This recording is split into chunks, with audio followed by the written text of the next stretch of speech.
Hello friend, સ્વાગત છે તમારું ગુજરાતી રેસીપી કિચનની અંદર। આજે હું તમારી સાથે શેર કરીશ હોળી સ્પેશિયલ ઘઉંની મીઠી સેવ બનાવવાની રેસીપી। તો આ હોળી ઉપર તમે ઘઉંની સેવ બાફીને ખૂબ ઓછા સમયની અંદર એકદમ સરળ રીતે મીઠી સેવ કેવી રીતે બનાવી શકો છો તે આપણે આજના વિડીયોમાં જોવાના છીએ। તો ચલો આપણે ઘઉંની મીઠી સેવ બનાવવાનું શરૂ કરીએ। તો મીઠી સેવ બનાવવા માટે તમે આ જોઈ શકો છો, મેં અહીંયા પહેલેથી જ ઘઉંની સેવ લીધી છે। આ રીતની ઘઉંની સેવ તમને માર્કેટમાં ઇઝીલી મળી જશે।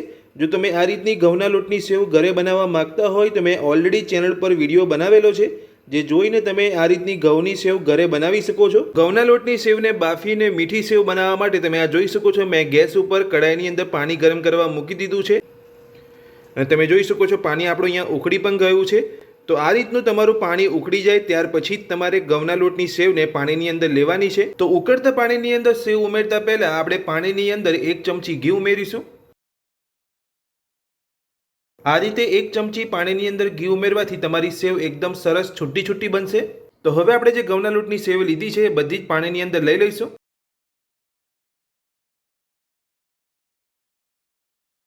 તો ઉકળતા પાણીની અંદર આપણે અહીંયા સેવ બધી જ અહીંયા ઉમેરી લીધી છે।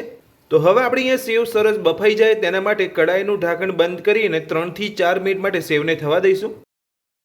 તો 3 થી 4 મિનિટ જેટલો સમય થઈ ગયો છે। તો હવે આપણે સેવને ચેક કરી લઈશું। તો તમે આ જોઈ શકો છો, આપણે અહીંયા ઘઉંના લોટની સેવ સરસ અહીંયા બફાઈ ગઈ છે। જો તમારી સેવ અહીંયા બફાઈ ના હોય તો તમારે ફરીથી આ જ રીતે કડાઈનું ઢાંકણ ઢાંકી અને બફાવા દેવાની છે। જો તમારી સેવ અહીંયા જાડી હશે તો બફાતા થોડો સમય વધારે લાગશે। તો આપણી સેવ અહીંયા સરસ બફાઈ ગઈ છે। તો હવે આપણે જે સેવની અંદર પાણી રહેલું છે બધું જ આ રીતે કાઢી લઈશું। આ રીતે તમારી પાસે કોઈ પણ કાનાવાળું વાસણ હોય તેની અંદર તમારે સેવને લઈને બધું જ પાણી કાઢી લેવાનું છે।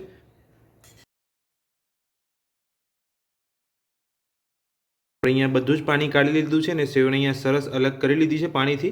તો હવે આપણે અહીંયા બાફેલી સેવને એક પ્લેટની અંદર લઈ લઈશું।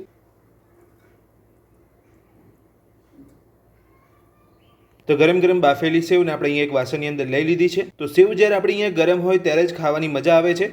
તો હવે આપણે સેવ પર દળેલી ખાંડ ભભરાવીશું। દળેલી ખાંડ તમે તમારા સ્વાદ અનુસાર લઈ શકો છો। મેં અહીંયા 3 ચમચી જેટલી દળેલી ખાંડ ઉમેરું છું। તો આપણે અહીંયા દળેલી ખાંડ લઈ લીધી છે 3 ચમચી। હવે આપણે તેની ઉપર 2 ચમચી ઘી લઈશું।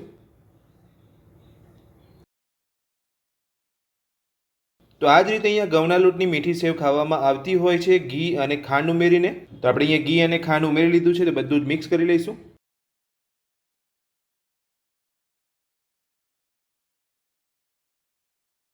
તો ખાંડ અને ઘી ઉમેરીને સેવ સાથે મિક્સ કરી લીધું છે।